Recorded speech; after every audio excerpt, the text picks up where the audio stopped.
Hello and welcome back to Learn with AP Mom. Today we are going to learn a new pronunciation. Air, air, air.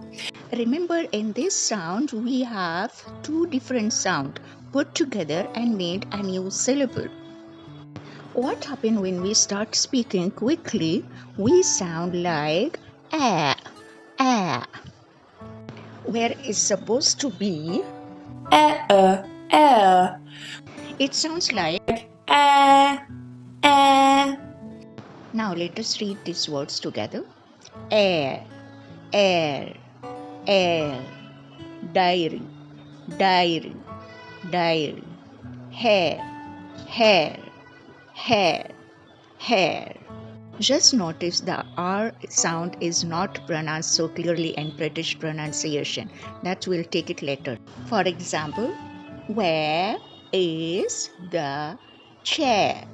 Where is the chair? Where is the chair?